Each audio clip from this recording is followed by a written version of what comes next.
In this video, I'm bringing on my brother Matt live from Pittsburgh, Pennsylvania, as we discuss everything Uber Eats, driving for Uber Eats, the recent upcoming acquisition with Postmates and Uber Eats going into 2021, and best practices that have allowed Matt to earn over $25 per hour consistently driving in Pittsburgh, Pennsylvania. So I appreciate you being here in the live stream. Let me know down below in the live chat or in the comment section where you're watching from. So I hope you enjoy the new setup here we got going on. Let's bring in Matt to the live stream here. How's it going?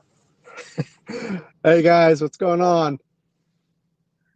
Matt's driving right now, so it's obviously pretty dark there, but bear with us. We're still going to get massive value in this video. So again, guys, I hope you enjoy the new setup here, the new live stream that we got going on right now. So you've been driving for Uber Eats there in Pittsburgh, Pennsylvania. I appreciate you being here on the live stream. I know you're very busy. And there you go. That helps us out. Thank you very much. So how has the driving been? Because you've been showing me numbers, just going back and forth. I mean, what's your secret? You're doing so well with Uber Eats in Pittsburgh. I mean, what do you kind of attribute that to?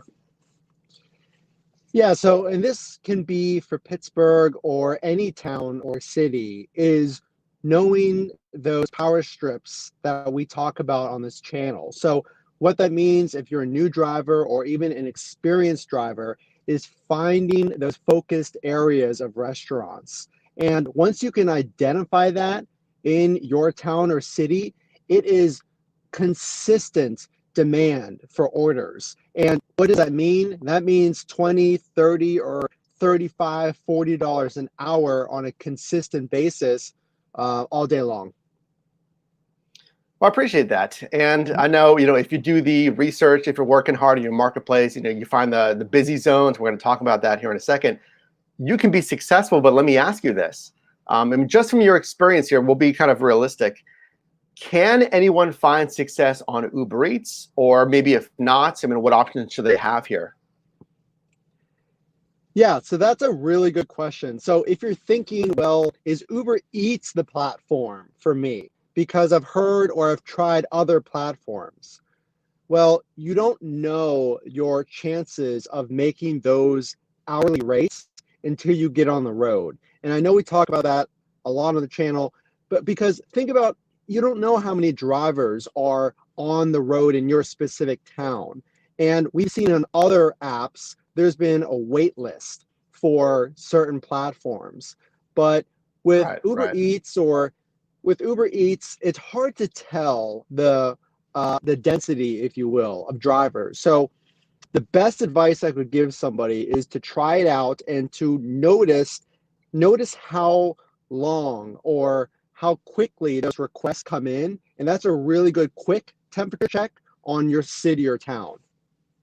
Exactly. I mean, I just talked about that with DoorDash. I mean, guys, when you're out there driving, I think a lot of you can have success on Uber Eats, but you have to test it.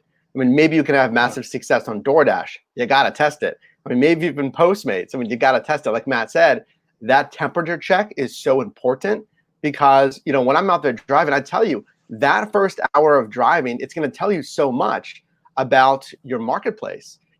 I say look at the first hour and then look at 15-minute intervals within that hour to really kind of gauge, okay, is this shift going to be busy? Should I try a different strategy? With Uber Eats, you have the freedom, maybe you can talk to this as well, but I mean, you have the freedom to drive really wherever on Uber Eats because your market isn't broken down into different segments. Well, hey, let's talk about driving. And guys, I appreciate you being here. If you're enjoying the content, definitely smash the like button. David, Raymond, Toucan, Dom, I see you guys in here in the live stream.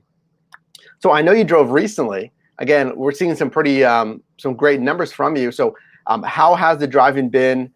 Any particularly good nights here? I mean, maybe times even. Times or different market segments. How's the recent numbers been? So it's interesting because no matter what, there are certain changes that affect our take-home pay, okay? And when you're watching this video, and thank you guys for joining the live stream, we just had a holiday, we just had Thanksgiving, and that slow time, what I experienced was slow time. You can make that up and you can make that consistent money. You just have to be strategic. So driving as a whole, For Uber Eats, it's very consistent. And what I mean is, if you get on the road and you get approved as a driver, you're going to make money.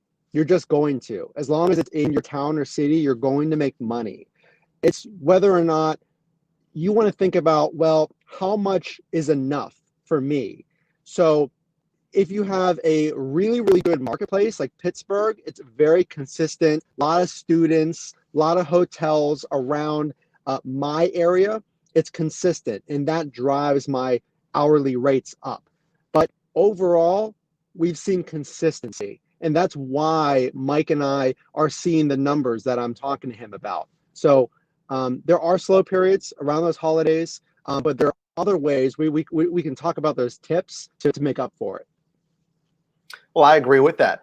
It's consistent. What I would say, and really for whatever app, is to speak to the consistency point that you talked about. It's okay.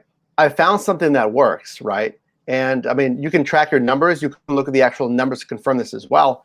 But you can say, like you mentioned, with the college student area, driving there in Pittsburgh, if you find that hot spot and you say, well, hey, Fridays, in this little college pocket here are doing really well. Let me try this again. You do it Saturday, you do it Sunday, and then Monday, students or whatever, everyone's back to the grind and they're not ordering out as much, let's say, or even ride share. It's the same thing. It applies to different niches. And then you say, okay, well, let me try next weekend. And it's the same thing. So like you mentioned, with consistent, I would just keep my, foot in the gas and just keep doing what works, right? If it's not broke, don't fix it.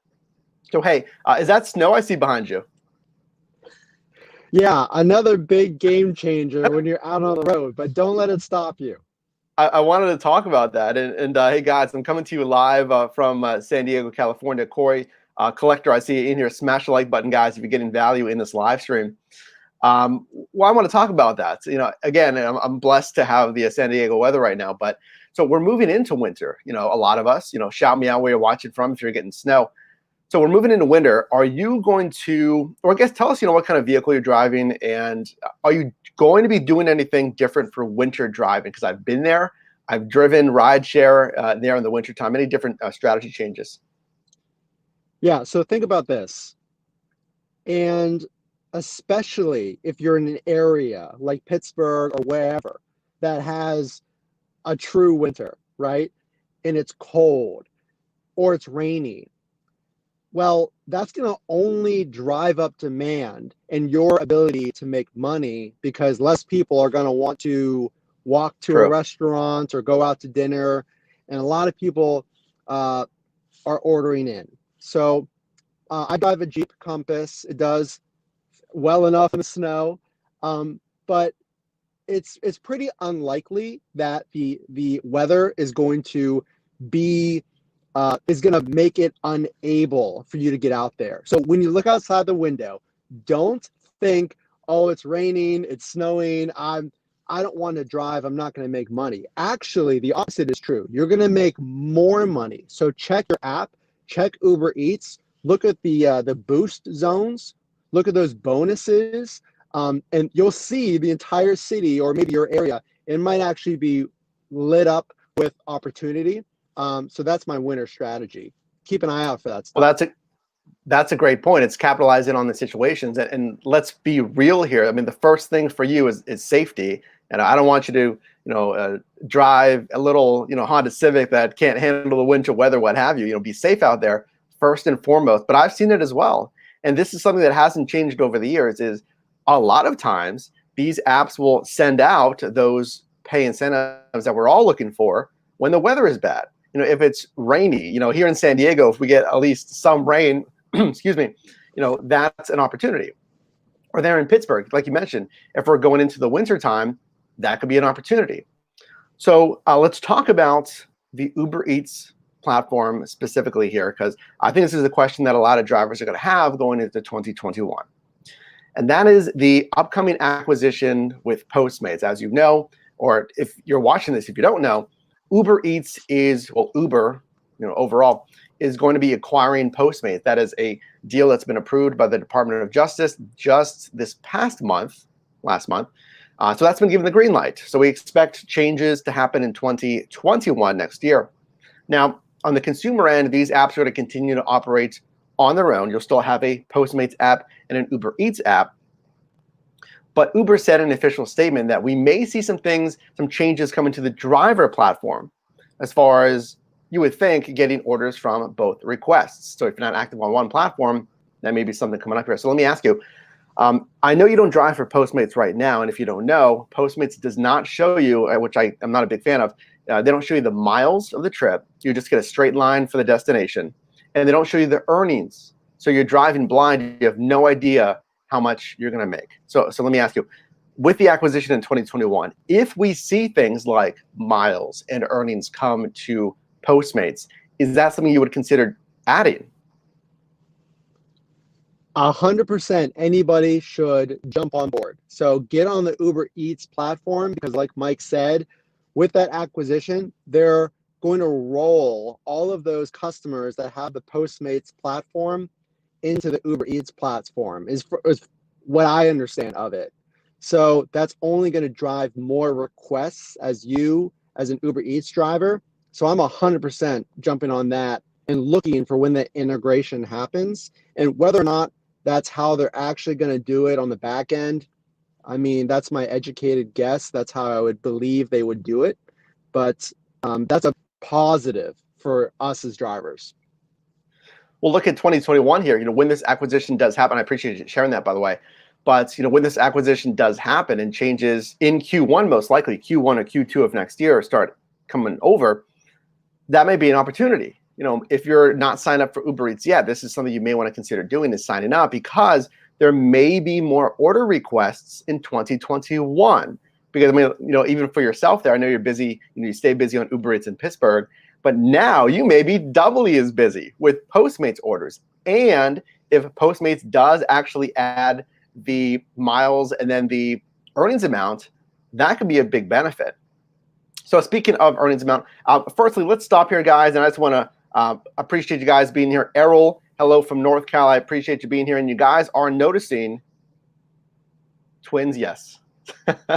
So I appreciate you guys being here in the live stream. If you're getting value into this video, definitely consider dropping a like if you appreciate the new streaming format here on the channel. And if you're not a part of the team already, what are you doing? Joining the best team here on YouTube, over 20,000 strong.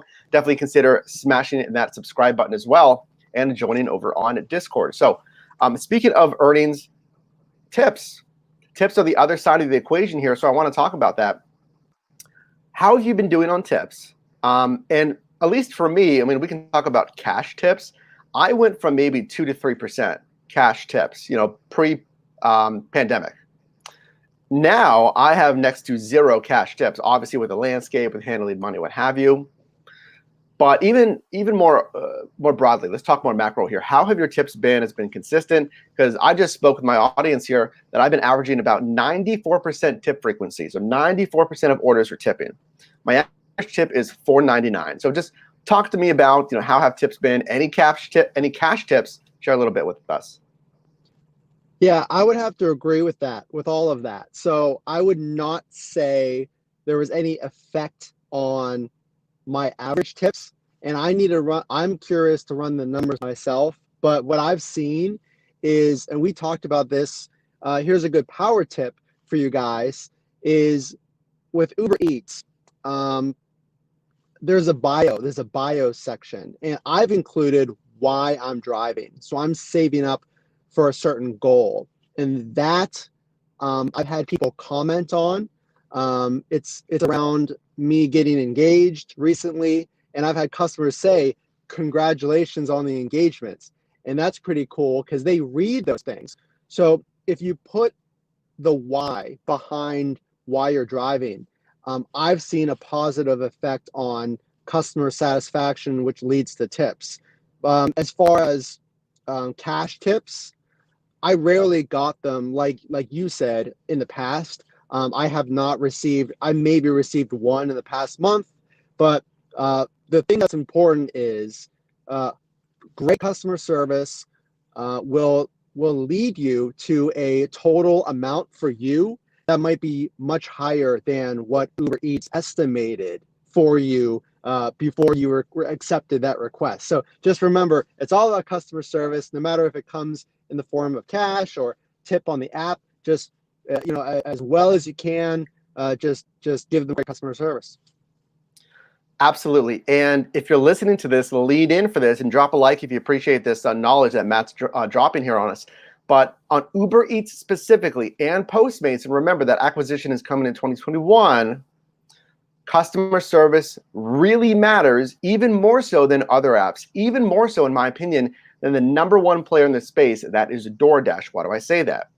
Well, customers on Uber Eats and Postmates, they're used to tipping after the service, after the delivery, versus DoorDash, you may or may not know, those customers are tipping ahead of time 99% of the time. Now, they do have the option to add a tip after the service, but most likely those customers on DoorDash are tipping ahead of time. I want to show you something. Let's see if it shows up here. Matt's talking about what we've been calling kind of the profile hack on Uber Eats. That's where, maybe we'll just come full screen here. That's where in your profile, you simply type something that appeals to kind of the ethos, right? The emotional side of your consumer. So here I'm driving to save money for my first condo in San Diego. And I have big news here coming in 2021. So again, I invite you to join the team here. But like Matt said, Matt put something about a recent engagement. And again, congrats to him. Very exciting in his life. Thank you. But you want to use that profile hack. Go into your Uber Eats profile and put something that relates to the ethos, an emotional appeal, a true appeal, keep that in mind, but an ethos appeal, right? Something that your customer can relate to and say, wow, this guy, this girl's, they're hustling out there. They're hustling for their kids. They're hustling for that brand new house or that car or, whatever it is. So consider that profile hack whenever you're driving on Uber Eats. I appreciate you dropping that. So let's talk about, again, earnings here. It's the bread and butter of why you're driving. We can talk about everything, but earnings is really why you're here. So the bonus pay on Uber Eats, it is Boost Pay and it is Quest. Maybe talk a little bit about, firstly, briefly, what those are. Has it stayed the same recently here? Excuse me. Has it stayed the same here in Q4 of 2020? Have you seen changes on Boost or Quest Pay? Let us know a little bit about that. Yeah, well, the unfortunate reality is at the time of this video, we are going through a national pandemic, and it's a pandemic that's caused a lot of restaurants to limit their capacity.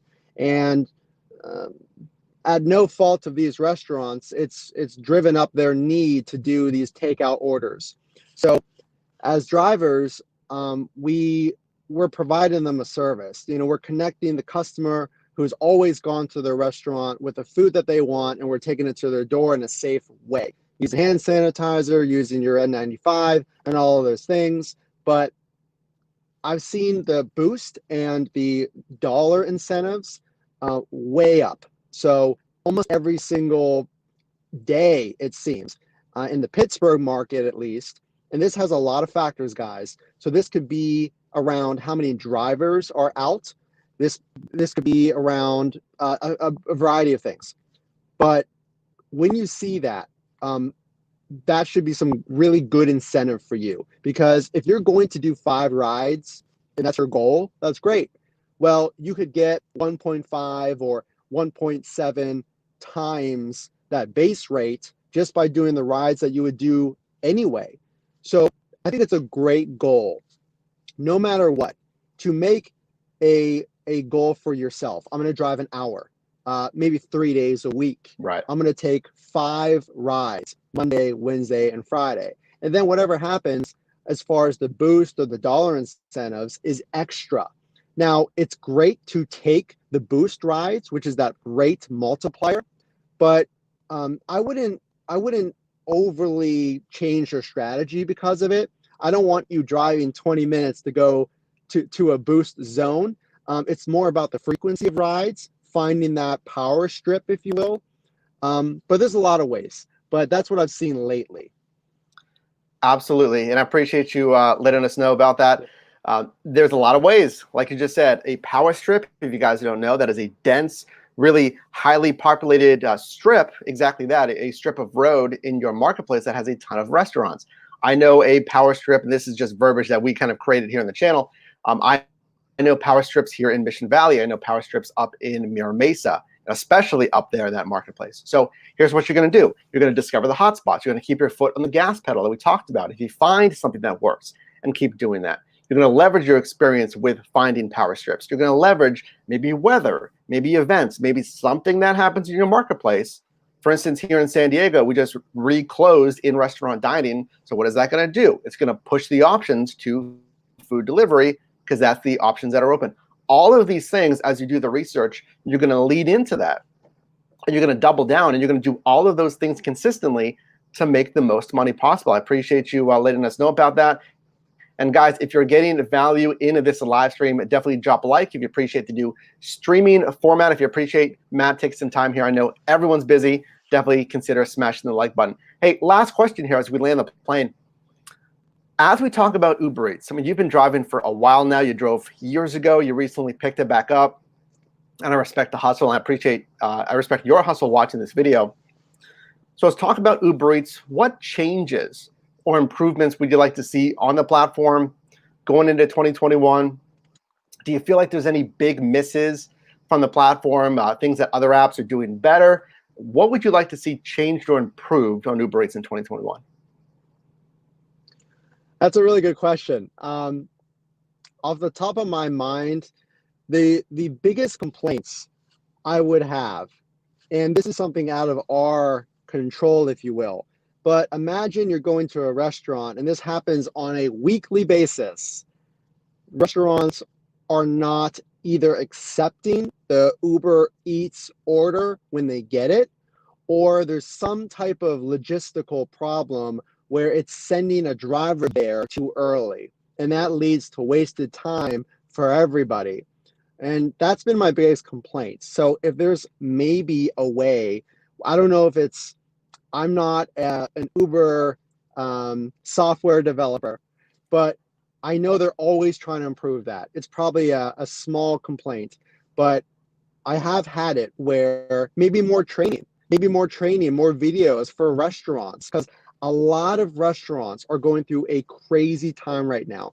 And if you guys are unfamiliar with how you work with the Uber Eats app, I would 100% check out Mike's website. It's yourdrivermike.com. He has a bunch of tutorials and be a master at your side of things. But then on the other side of things, the restaurants need to, and there's so many different platforms for them. I mean, I can only imagine.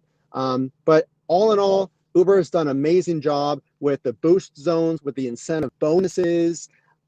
It's a great way just to get out there and immediately make that money and be on your hustle. So it's available for you. And, you know, all in all, it's a great thing. Well, I appreciate that. I appreciate you being here. And I mean, guys, you're not going to know. I mean, you don't know until you know. You're not going to know until you sign up and do your market research. Because I'll be real with you, Matt's having great success, and the numbers show that in Pittsburgh, Pennsylvania. But hey, let me just be real with you here. Uber Eats is not good, in my opinion, here in San Diego, at least for my profile. What do I mean by that? Let me come close and talk to you about this.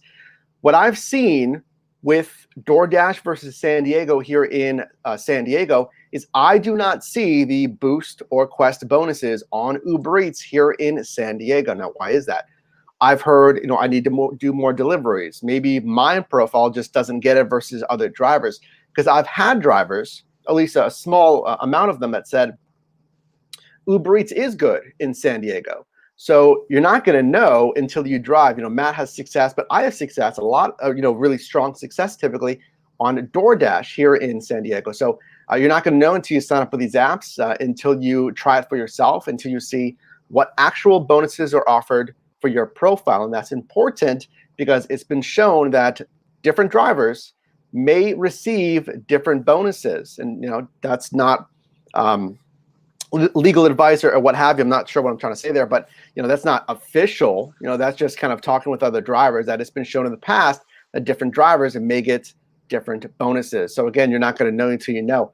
Hey guys, if you've got value in the live stream today, definitely drop a like. I want to invite you to join the team here if you haven't subscribed already.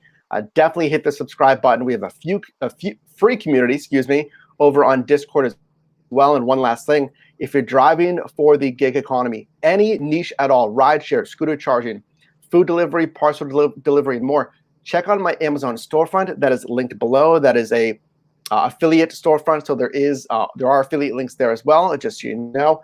But it's a great way to support the channel here.